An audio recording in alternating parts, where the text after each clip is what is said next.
Proyekto Helmo.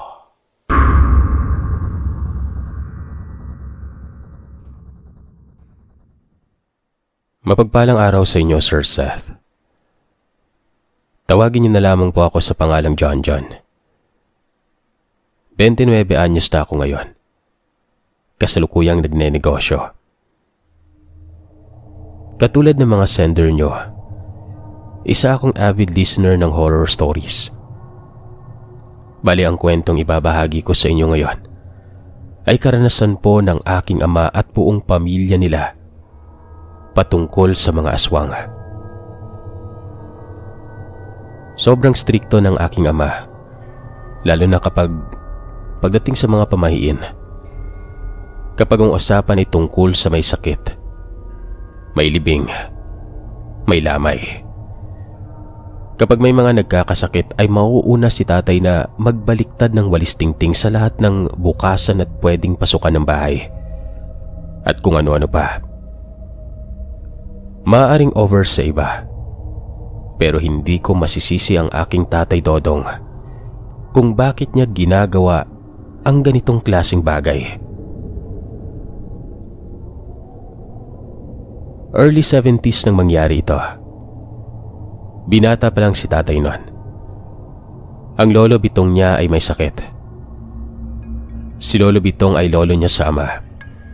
At ang tatay ni Lolo Bitong, ayon sa kwento ni tatay, ay maraming mga kapatid sa labas sa kadahilan ng kung saan-saan nadidistino ang kanyang ama noon. Bago pa man ipinanganak si Lolo Bitong, ay may mga anak na itong ama niya. Pero tanging ang ina lamang ni Lolo Bitong ang nakatuluyan niya at pinakasalan.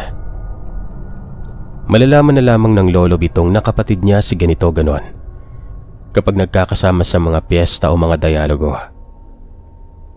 Kapag nagtatanungan ng mga kamag-anak at sobrang dami daw talaga na maski ang sariling ama ni Lolo ay hindi na sigurado kung alin yung mga anak niya. Kasi yung iba naman nabubuntis niya nang hindi niya nalalaman. Hindi nga sigurado si Lolo Bitong kung siya na ang bunso. At dahil sanay naman ay hindi na itong malaking issue sa kanila. Basta ang sabi ng kanyang ina, ang importante ay napalaki ng maayos si Lolo Bitong, nabubuhay ng maayos ang kanyang ama, at nakapag-aral kahit papano, wala yung problema. Hindi naman din nagkulang ang tatay ni Lolo Bitong sa kanya. Hanggang sa magkaroon na nga din si Lolo Bitong ng sariling pamilya at makalipas ang maraming taon, namayapa na ang mga magulang nito, ay siya naman ay nagkaroon na rin ng mga apo. Hanggang sa mabuo nga si Tatay Dodong. Hindi katulad ng ibang kwento, medyo magkakalayo ang mga bahay nila. Si Lolo Bitong naman, tanging kasama lamang ay ang bunsong anak na kapatid ng tatay ng aking ama. At syempre ang lola nila tatay na si Lola Erma. Subali ayun nga, nagkasakit si Lolo Bitong. Biglaan lang. Malakas pa ito nung huli na bumisita sa mga niyugan niya at sakahan. Pero umuwi lamang daw ito na medyo nananakit ang katawan at nagawa pang magpapahid kay Lola Erma ng langis o essential nun at nahiga na. Nung sumunod nga ng mga araw ay hindi na rin ito makabangon. Dagli-dagli naman tumawag ng hilot at napag-alaman ngang nabati si Tatay Dodong ng mga laman lupa habang nag-aasikaso nga ng kanilang lupain. Medyo kakaiba yon dahil sa kadahilan ng sa ilang taon o dekada na rutin na ni Lolo Bitong. Malamang sa malamang ay kilala na siya ng kung anumang elemento na nananahan sa lugar, pero dahil naman din sa paghilot ng manggagamot ay naging maayos naman ang kalagayan ni Lolo Bitong. Kaso makalipas naman ang ilang araw, ganun ulit ang nararamdaman niya. Medyo may edad na rin kasi ito, kaya ganun. Bumisita naman si Lolo at si Tatay Dodong kay Lolo Bitong nang mabalitaan ito. At sinabihan na lamang ang matanda na pwede naman siyang wag nang magbanat ng buto masyado. Ando naman si Erning, kapatid ni Tatay Tiloy, ang tatay ni Tatay Dodong. Kayang-kaya na ni Erning ang gawain ni Lolo Bitong. Kung gusto niyang sumama ay okay naman, pero yung tipong kakayod pa, mas maiging ibigay na lamang kay Erning ang mga pagbabanat ng buto, kagaya ng paghawan ng damo at pag-akyat ng niyog. Nagkakaedad na rin kasi si Lolo Bitong. Hindi naman din umimik ang lolo, pero dahil sa ma-pride ito, hindi man sumagot ay noong mga sumunod na araw na okay na ito, ay siya namang bigla itong bumalik sa nakagawian. Sinaway ito ni Erning pero ayaw magpasaway. Inaway pa ang anak. Hanggang sa ayon, nabinat at talagang umabot sa puntong hindi na makabangon at bulol na magsalita. Kumbaga, tawag sa atin sa panahon ngayon, parang na-stroke. Ayaw din namang magpa-ospital ni Lolo Bitong dahil bukod sa hindi pa accessible ang medikal noong mga panahon na yon, ay gusto siguro niya kung bawian siya ng buhay ay sa sarili niyang higaan sa kinagisnan niyang bahay. Linggo lamang ang lumipas at tuluyan nang nakaratay si Lolo Bitong. Gayunpaman, hindi ito pinabayaan nila Tatay Tiloy at 4 pa nitong kapatid kasama si Erning. Patuloy nila itong inalagaan. Napapadalas na rin si Tatay Tiloy at Tatay Dodong doon dahil silang pinakamalapit. Mga aabutin lamang ng 20 minutos ang lakaran sa gitna ng mga niyugan para makarating sila doon. Madagdag ko lamang na si Erning ay walang asawa noon. Si Tatay Dodong ay kasama minsan ng mga kapatid niya na tawagin na lamang nating Enday Esler at Ontoy Dino. Mga nakakabata niyang kapatid ang mga ito.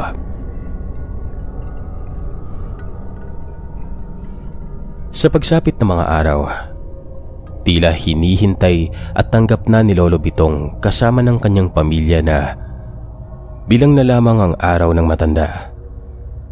Kaya naman ginugol na nila ang natitirang panahon na paminsan-minsan ay magsalo-salo at maipakita sa kanilang ama na maayos sila. Ganun talagang henerasyon o angkan namin magpasa hanggang ngayon. Napaka-importante para sa aking amang si Tatay Dodong ang pagiging matibay ng relasyon naming magkakamag-anak. Hindi tulad ng ibang mga pamilya na nag-aaway sa inggitan, sa usaping pera o kung ano pa.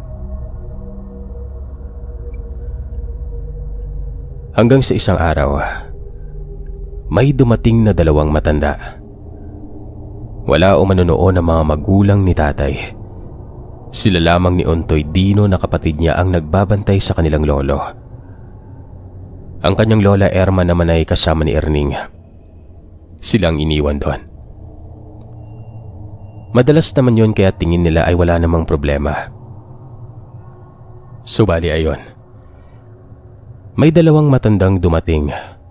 Malayo pa lamang ay titig na ito sa may bahay nila Lolo Bitong. Kasalukuyang nasa labas noon sila tatay at ang kanyang kapatid, nagpapahangin. Literal na gawain pagkatapos ng tanghalian. Habang papalapit, nakangiti umano yung 2 matanda. Isang lalaki at isang babae. Ang matandang babae ay nakahawak sa braso ng matandang lalaking yon.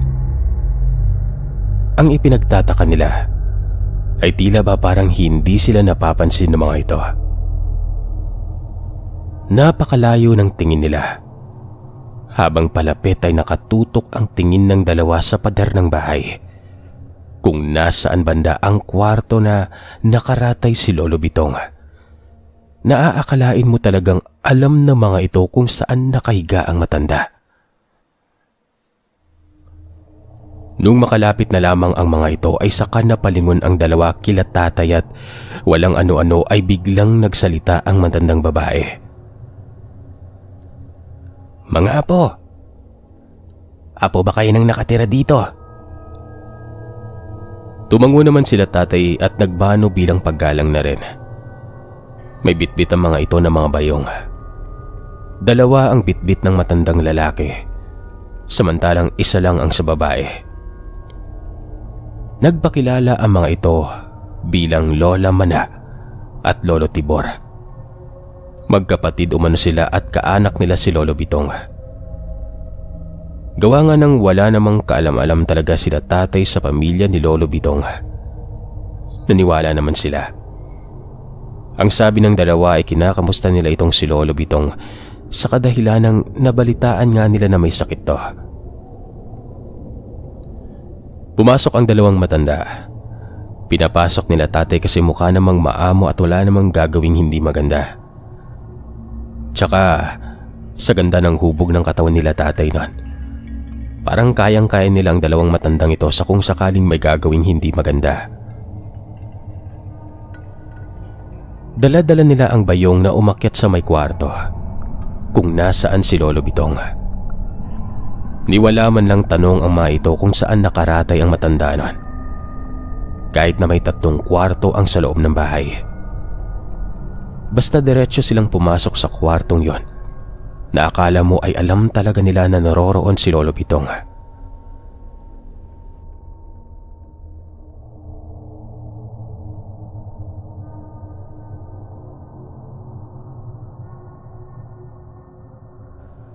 Pagkapasok nga, pautal lamang ang narinig na salita nila Tatay Dodong sa sinasagot ni Lolo Bitong. Ang naaalala nilang nasasabi ni Lolo Bitong sa bulol na paraan ay, "Sino kayo?" Matapos namang makapagsalita ang dalawang matandang bisita nang kami ito, si Manang Mana at Manong Tibor, ay puro bulong na lamang ang naririnig nila at hindi na nila masyadong maintindihan ang sinasabi. Pero sumasagot naman daw si Lolo Bitong. Makalipas ang ilang minuto, nangamoy langis na ang loob ng bahay. Pagkababa ng dalawang matanda sa may kwarto, maski sila ay amoy langis na rin, pero ang sabi lamang ng mga ito sa dalawang bata ay pinunasan lamang nila si Lolo Bitong. Matapos noon ay nagpaalam ang dalawa kung pwede ba silang mag-ikot-ikot sa paligid. Pinasamahan naman ni Tatay Dodong ang dalawang matanda sa kapatid na si Ontoy Dino. Ayon kay Ontoy Dino, may mga weirdo umanong ginagawa ang dalawang matanda paminsan-minsan kapag nadadaan sila sa gilid ng bahay, sa likod o kung ano. Biglang uupo ang dalawa o luluhod na para bang may tinitingnan, tapos maghahakot na mga lupang malambot. Meron pang yuyuko at sisilip sa silong na para bang may tinitingnan, kahit wala namang kung anong meron doon. Madagdag ko lamang, Sir Seth, na walang alagang aso sila Lolo Bitong. Hindi nila nakahiligan at hindi ito sang-ayon sa kanilang paniniwala. Subali ayun na nga. Matapos makapag-ikot ay naghugas sa balon ng dalawa. Pagkatapos ay bumalik na. Doon lamang sila, kasama nila tatay nun. Hanggang sa dumating na nga ang tatay nila na kasama naman na sina Erning at Lola Erma. Nagkita-kita pala sila sa kalsada at sabay na silang nakarating. Pagkarating ay agad nagpakilalang muli ang dalawa at sinabing kaanak daw ni Lolo Bitong. Pag tinanong naman kung paanong kamag-anak ay matagal sumagot ng mga ito at patingin pa sa ilalim kung mag-isip. Hindi alam ni Tatay Dodong kung paano napunta sa topic ng maraming kapatid sa labas si Lolo Bitong. Pero ito daw ang kinuhang oportunidad ng dalawang matanda para sabihing ganun na ngang klaseng kaanak ang tinutukoy nila. Kapag naman tinanong kung paano nila natunton si Lolo Bitong at kung nagkasama na ba sila, sabi lamang ay nabalitaan dahil kaapelyido nila ito at nakasama na raw nila ito noong kabataan niya.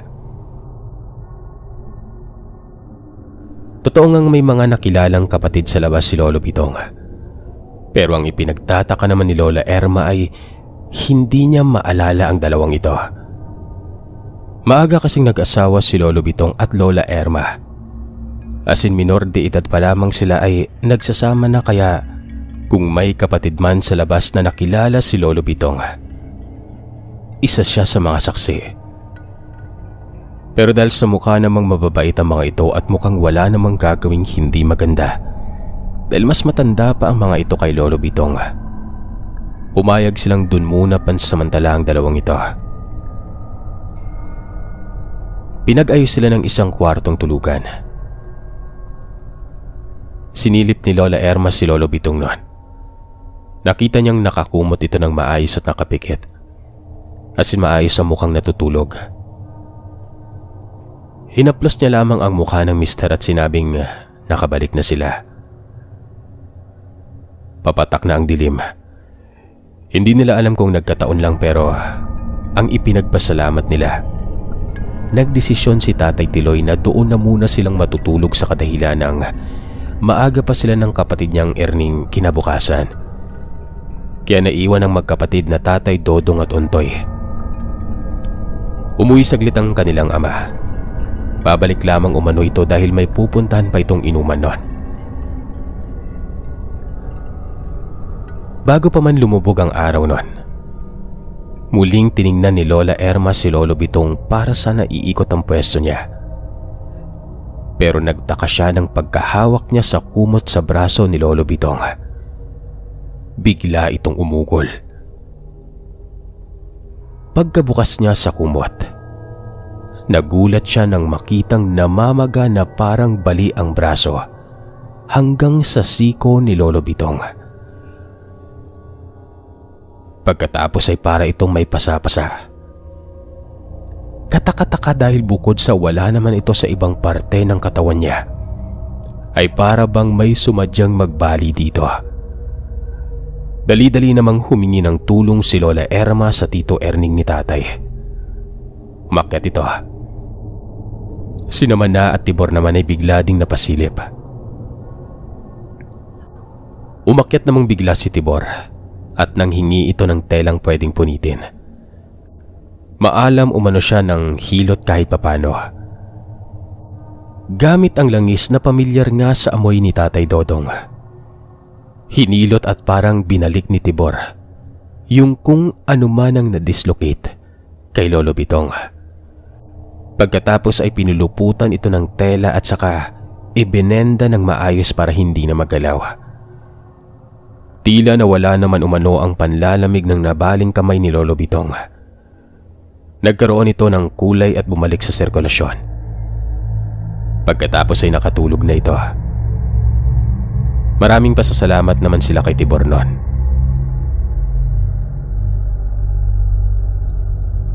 Noong gabing yon, hapunan, hindi sumabay si Namana at Tibor. Hindi daw nila nakasanayang kumain ng hapunan. Kahit na anong paanyaya, wala. Sila na lamang umano ang titingin-tingin kay Lolo Bitong. Pagkatapos ng hapunan, katakatakang nakaramdam na sila kaagad ng antok. Pumuesto na si Lola Erma sa tabi ni Lolo Bitong. Si Erning naman ay natulog sa mahabang upuan na nasa may sala. Samantalang ang magkapatid na Tatay Dodong at Untoy sa kwarto. Hihintayin pa sana nila ang kanilang ama pero hindi na nila kinaya ang antok noon.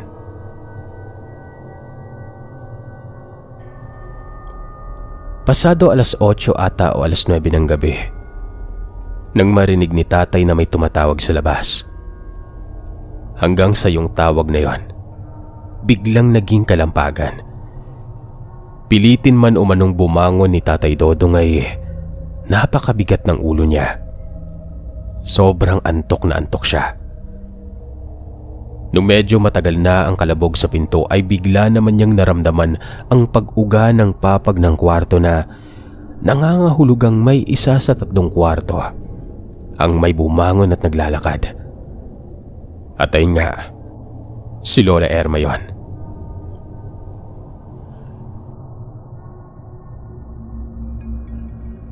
Pagkatapos noon ay dahan-dahan umanong bumangon si Erning na sobrang bigat din ng katawan. Si Tatay Tiloy ang nasa pintuan. Kasama nito ang tinatawag nilang Apo Kaloy, na isang kilalang manggugubat ng aswang. Isa itong manggagamot. Hindi ko lang sigurado yung term na manggugumat, pero ang alam ko ay kumbaga ito yung mga naghahanap o yung tinatawag na aswang hunter. Mga ganon. Isa ito sa mga tinitingala ng aking ama. Nagkataong kaya nga umuwi saglit ang tatay Tiloy ng aking ama ay dahil sa may inuman nga ang mga ito.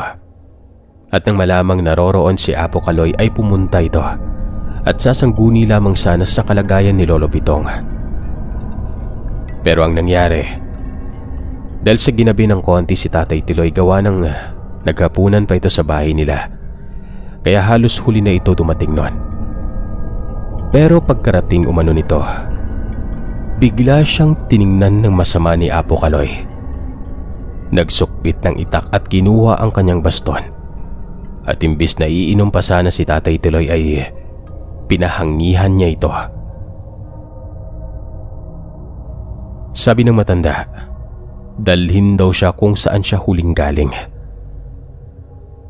Dinala naman niya ito sa mismong bahay nila, pero wala namang nadatnan. Tinanong pa ni tatay Tiloy itong si Apo Kaloy kung ano ang problema. At ang sinagot nito, amoy mapanghing bulok na karne ang tatay Tiloy ko. Katakatakang walang nakakaamoy ng ganon sa kanya sa bahay. Si Apo Kaloy lang. Ibig sabihin ay may nakasalamuha umano itong aswang. Madaming nakakasalamuha si tatay Tiloy noong araw na yun, pero biglang sumagi sa isip niya yung dalawang bisita ng kanyang amang may sakit. Napamura si tatay Tiloy, sabay sabi dito kay Apo Kaloy na kailangan nilang magmadali pabalik sa bahay ng kanyang tatay Bitong sa may gitna ng niyugan. Sumaktong pagkabukas ng pinto ay dagling sumilip si Apo Kaloy sa loob. Nagtanong ito kung may isa pa silang pinto at kung may walis tingting ba sila. Nang sabihin naman na merong pinto sa kusina sa likod, ay siyang takbo ni Apo Kaloy sa likod kasama ang tatay Tiloy, at saka naglagay sila ng nakabaliktad na walis doon. Kailangan umanong hindi makalabas ang aswang sa pintuan na gustong kunin ang katawan ni Lolo Bitong. Hindi din umano ito agad-agad makakadaan sa bintana. Malalaman niyo kung bakit. Pumasok sila. Siya namang pilit na pinabangon ng kanyang tatay Tiloy ang aking ama. Halos gumapang daw si Tatay Dodong at Untoy Dino noon, makabangon lang. Nagagalit pa itong si Apo Kaloy dahil yung langis na nangangamoy kanina pa ay langis umano ng aswang. Nasaan na may sakit? Sinilip ito ni Apo Kaloy habang si Lola Erma naman ay yakap-yakap si Lolo Bitong sa higaan niya. Bumaba sa hagdan si Apo Kaloy mula doon sa kwarto kung saan nakahiga si Lolo Bitong. Hinugot ang itak sa may bewang nito. Tumayo doon sa may kwarto kung saan tumuloy ang mana at tibor. Lumabas kayo dyan! Ang babaho nyo! Di man lang kayo marunong maligo! Kitang-kita ni Tatay Dodong, Sir Seth. Bumaba si Mana. Para daw siyang bangkay sa sobrang kapayatan niya. Kukuba-kuba at makulubot na nakadikit sa buto halos ang balat nun. Napaatras siya nun. Para daw batang pinapagalitan na nakayuko si Mana. Tinutukan ito ng patalim ni Apo Kaloy at tinanong ng, "Nasaan ang totoong katawan ng may sakit? Anak nang, ituro mo kung nasaan ang may sakit. Ipapakain ko kayo sa aso ko."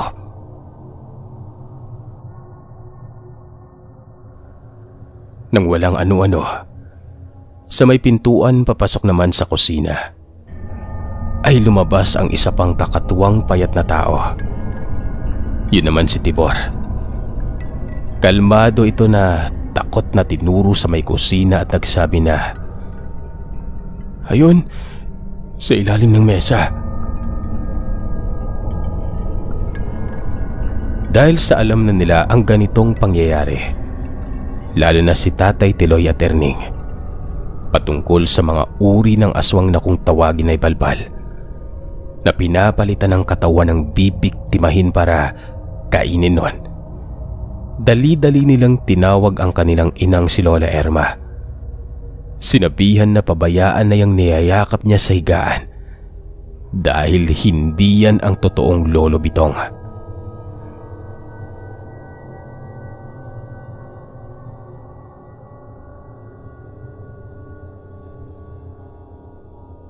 At ito na ang kamangha-manghang nangyari, Sir Seth.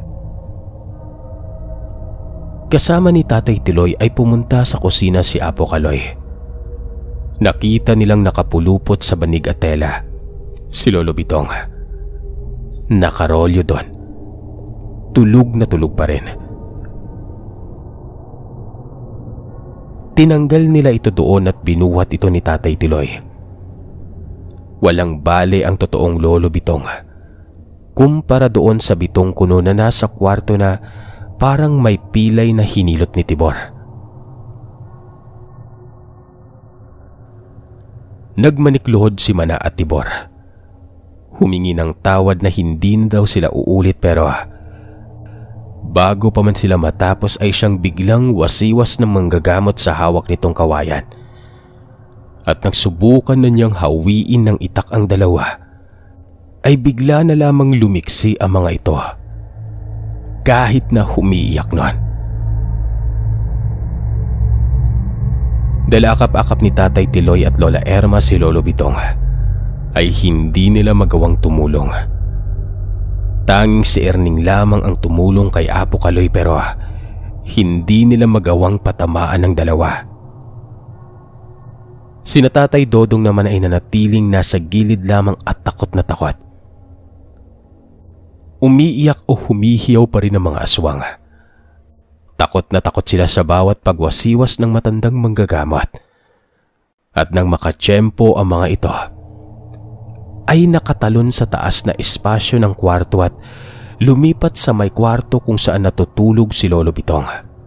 Dapat patakas na ang mga ito sa bintana. At dahil sa hindi na rin naman nila maabutan ay sumigaw si Apo Kaloy ng, "Dalhin nyo na yung saging na pinalit nyo sa katawan. Huwag na kayong bumalik pa. Mahahanap ko kayo, sinasabi ko sa inyo."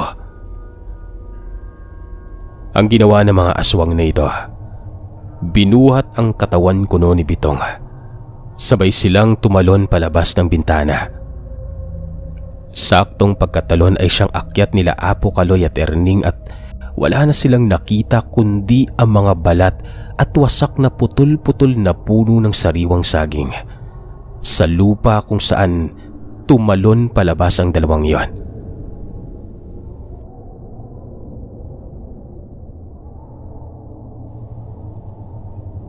Inabot sila ng sikat ng araw bago kumalma.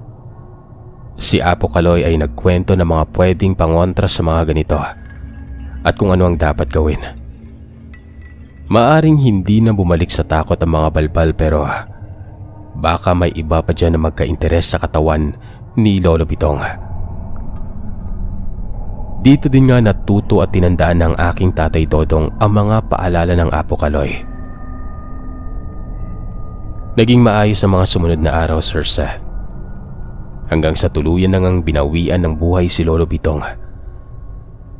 Doon din ito mismo sa bahay nila. At kahit gustuin man kasi nila Tatay Tiloy na itira ito sa bahay nila, ang huling hiling ni Lolo Bitong ay doon na ito babawian ng buhay sa mismong bahay niya.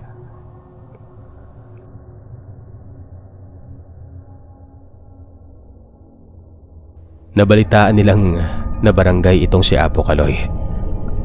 Ang dahilan, may binugpog umano na dalawang matanda. Iba umano ang pangalan ng dalawang matanda pero kilala itong aswang sa barangay nila. 5 barangay mula doon kila Lolo Bitong. Pero imbis na magkaroon ng susunod pang pag-uusap at pagkikita ay biglang iwas umano ang dalawang matandang ito na hindi na makipagkita kay Apo Kaloy. Sinabi nila na ayos lamang daw ang ginawa at pinapatawad na nila ito.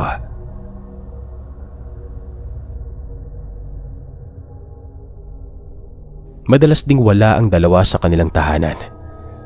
Hindi naman makapasok si Apo Kaloy o si Tatay Tiloy doon sa kadahilan ng compound yon. May mga kaanak. Baka mamaya kung ano pang mangyari sa kanila, diba? Pero ayon kay Apo Kaloy, ang dalawang matanda ay nahuli niya dahil sa ilang araw na nga niya itong hinahanap magmula nang inatake si Lolo Bitong. At itong dalawang matanda na ito ay yung parehong bumisita sa bahay ni Lolo Bitong at nagpakilala bilang mga kaanak.